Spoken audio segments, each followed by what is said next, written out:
Hey, what's up, everybody? This is Charles, and welcome you guys to another episode of the Dreamerspro Show, where we cover everything from sports, hot topics, classic debates, entertainment, and where we give you guys a fresh perspective on things and how we see them. And in today's episode, I got a pretty interesting one for you guys, and the topic is exposing the dirty games that people like Stephen A. Smith and the media play. So that's the topic I'm going to get into in today's video. But before we get into that, I want you guys to please make sure you go ahead and hit the like button, hit the subscribe button, and hit the notification bell to be notified whenever we drop our content. Also, make sure you go ahead and check out Dreamerspro Max, an online sports community, place where you can go and start basketball discussions, chat live during games, and so many other cool things. If you guys are interested in that, be sure to check that out. We have that linked in the description below, and also make sure you go ahead and click the join button to join the channel to become a member of our channel. Anyway, so let me get into this video here. Now, this video was inspired by something that I saw earlier today online, which I'm going to get to in a moment. But I want to start here. Now, you guys know that we've done numerous videos in the past where we've said that the media has tried to portray Kawhi Leonard in a particular light, right? They've tried to say a bunch of things about him. One of the narratives out there about Kawhi Leonard is that he's aloof, right? Kawhi Leonard is aloof. He's not really there.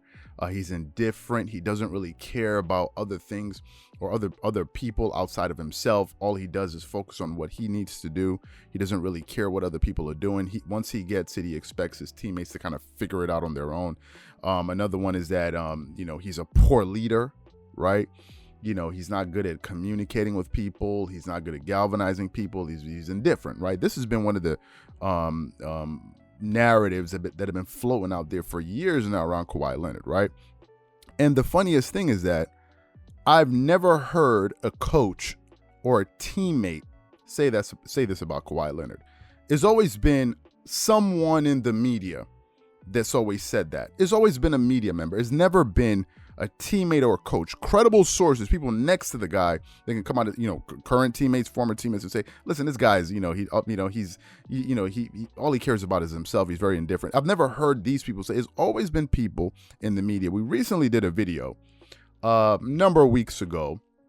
This was when the Clippers were in the playoffs in the in the third round, the Western Conference Finals against the Phoenix Suns, right?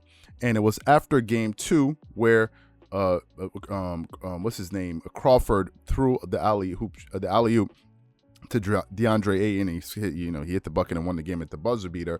And then they followed the Suns team into the locker room where you saw them FaceTiming with Chris Paul, because at that time he was under COVID protocol, so he couldn't play, right? And then I heard Stephen A. Smith and Mike Wilbon, who were covering the game, say that, wow, you see, Chris Paul, in FaceTime talking to his teammates and all of this and da. And he's like, I'm trying to understand why Kawhi Leonard is not doing similar things with his own team, right? With his team. And Mike Wilbon says, but is he that kind of leader?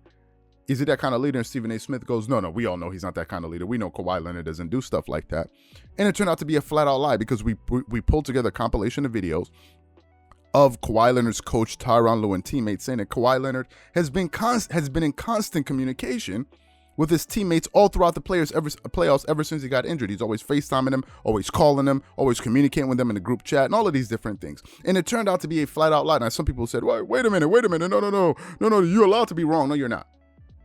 No, you're not. In the corporate world, if you go out there and start saying things about certain companies, you will be sued for defamation. Right? So you need to know what you're talking about, especially at that level when you're on TV talking about players. And it was a moment in which Stephen A. Smith and people like him, once again, were trying to create narratives about players. It was just another moment, something that we caught. The only reason I was able to catch on to it was, luckily, I was following the team. We were covering the team, and I was watching all of the interviews during practices, after games, and I knew this. So I heard, I said, wait a minute, what's going on here? And we were able to put that video out to kind of debunk that theory immediately. Because had we not done the video got about 25,000 views. People who didn't see that video would say, oh yeah, Kawhi Leonard's blah, blah, blah, blah. This is how narratives are created about players. So recently I was listening to an episode, or a segment rather, on the JJ Redick podcast, which is a very good podcast, and he brings in current and former players to talk on the show. And one of the segments was featuring Andre Iguodala, and I thought it was quite powerful. And he was talking about the impact, or the negative impact, that certain media members, or the media in a whole as a monolith, has on athlete. So before I go too far, I want you guys to take a listen to a soundbite of some of the things that he had to say. So before I go too far, take a listen to that. Did you when it happened, when you heard that he was coming, did you have any level of like introspection at all? Like, what did I do? Like, what do we do to like bring this on the rest of the league? Or are you just like, oh, this is cool? I was on a plane. Like, I'll never forget. I was on a plane. I was sitting next to my wife, and I was just smiling, and I was like, "Y'all all dead, like y'all all dead." But at the same time, it was like, it's kind of sad how much influence the media can have, just on stuff that doesn't like matter, or stuff that they shouldn't have influence on, like the way a player's contract can be. It can be a lot of influence from a media, like on how that player is portrayed or the perspective on that player is. And I don't think that's really fair. Like, you see guys that are no longer in the league that are good enough to be in the league because there's a narrative about them it's just not true. I just like, what's going on? So it's the same thing with, how voting goes with a lot of these awards. I think KD was just talking about it. He was like, there's a guy that gets defensive player of the year. And it's like, that's the guy I'm looking for in a pick and roll to switch on to me because I know I'm about to score. And, just kind of narratives of how guys' careers are. And it's just like, we missing out on greatness. And it's like, that's how that whole saying comes, like, give that guy his flowers while he's alive, while he's still here. Like, I think it comes directly from that. Like, are we serious? And it irks me to the core. So, like, I think, I fully believe that, like, that's what y'all deserve. Like, that's what the league and that's what the media deserve. Like, this is what y'all asked for with a lot of the hate and a lot of stuff that comes out of your mouths. All right. Now, in that soundbite, Andre Iguodala said a few things, right? And Andre Iguodala is a very credible source. Why? Because he plays in the NBA, right? He's a basketball player within the league, so he has firsthand experience with this particular subject. And he said a few things. Number one, he said, listen, this was pertaining to the Kevin Durant decision when he decided that, listen, I want to go play with the Golden State Warriors because things are not working out for me here in Oklahoma City with Russell Westbrook at the time.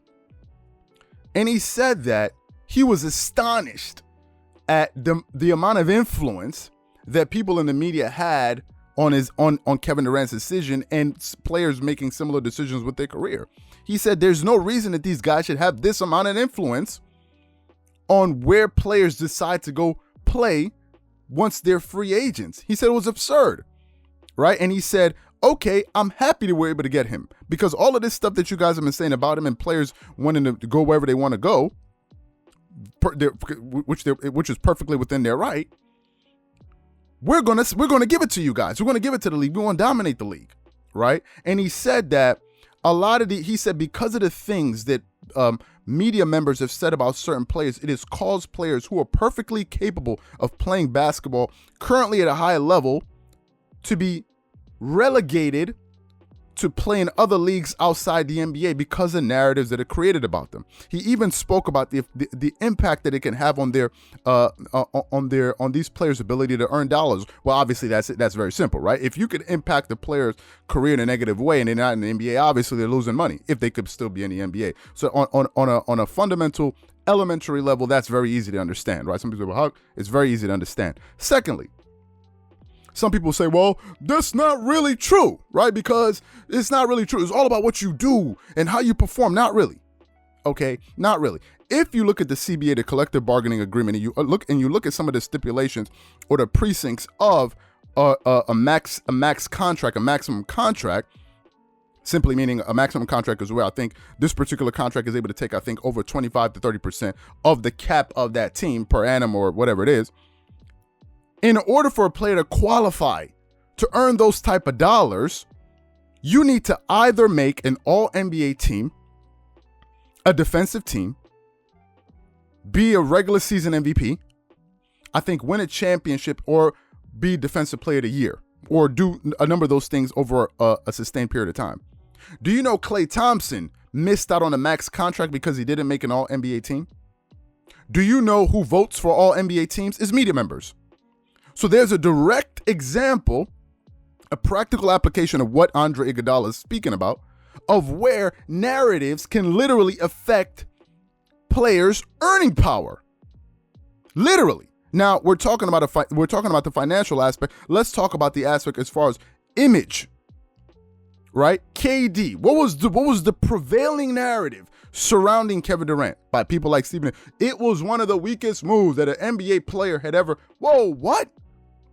What are we talking about here? And that type of thing affects someone like Kevin Durant because no two people are the same. No two people are the same. Some people are good at tuning it out, like Kawhi Leonard, who's not on social media, so he doesn't even know that a lot of these people are throwing darts at him. But Kevin Durant is on social media and he listens to people. That's it. That's who he is. That's his personality. Who are we to say he should? That's his personality. And he has a right to defend himself if he feels like, listen, I'm being criticized unfairly. Right? And people like that have criticized, try to diminish him and this and this and that. Meanwhile, other players in the past have done similar things and they're lauded for it. They're applauded. They're congratulated. Wow, this is a great move. It worked wonders for so-and-so's career. When is somebody else, for whatever reason I don't understand, they say, he's weak and this and this and this and this. And it's amazing how we pick and choose. I've watched a compilation of videos about the music industry. And one of the things that seems to be a reoccurring theme is that in some cases, or in a lot of cases, certain people that we see propped in front of us are chosen by the music industry. It's like they come to a consensus and they say, okay, this guy is going to be good. This guy is going to be popular. This girl is going to be popular. And this other person, for whatever reason, is not going to be popular. Right? It's like, okay, this guy is going to be good and we're going to put all our energy behind him and we're going to push him. We're going to say nice things about him. We're going to play their records, whatever it is. Right? And they're going to be good. And other people, other musicians, somehow who are very talented, get shunned. They get discarded. And it's the same thing in the NBA. You can draw parallels between these two industries. In the NBA, some players are, oh my God, you would think they're the best thing since sliced bread. And there are other players out there who are very talented, who are very skilled. They get no coverage. They are rarely brought up when we talk about MVP and all of these different things. Right? And it's like they pick and choose. They pick and choose. And I'm happy that Andre Iguodala, who's an insider, was able to point this out. Right? You talk about Kobe Bryant. Oh, Kobe Bryant only won MVP. Is Kobe Bryant the one that's going to play and then also go vote for himself for MVP? No. It's a media-driven award. Now, some people have said, MVPs and this and this and that. Steve Nash has more MVPs. Or Steve Nash has the same amount of MVPs as Kobe Bryant and Shaquille O'Neal all time. What does that tell you? So what? Steve Nash is on the level of Kobe? No, it's not. It's absurd. It's an absurd, but the media votes. It's something that Shaquille O'Neal never forgot. He's like, how the hell do I only have one regular season MVP? I won 3 straight NBA championships in a row, and I'm sitting here with one regular season MVP. Somebody help me make that make sense for me. Right? So I say all of this to say, Stephen A. Smith and other, I've been coming at Stephen A. Smith for stuff, especially for Kawhi Leonard from the basketball angle, because he loves to create narratives about Kawhi. The latest one is, the Clippers should get rid of him. It's not been worth it. Are you serious? And you have people, because these people have a lot of influence, you have people out there that are parroting what he's saying. Yeah, he makes a good point. No, he doesn't. What are you saying? If you were running a company, okay, and your best employee was a little bit difficult, was a little bit this, was a little bit that, maybe got sick a lot or whatever it is, you're going to get rid of that guy because some dude out there somewhere told you, he's not good. You know what? You get rid of him, somebody else benefits, you lose. So I never understood but that's Stephen A. Smith. That's him again pushing his narrative. And luckily I've been able to catch him. He was one, but it's not just him. It's not just him. There are others that are guilty of it. Shannon Sharp, even me. That's why I've been very careful about some of the things that I've been saying. And I apologize publicly, and I'll do it again for the people that missed it. I apologize to Reggie Jackson and Lou Williams. I should not have been calling Lou Williams Lemon Pepper Lou, because I was very disappointed in the things that he did in the Orlando bubble 2 seasons ago.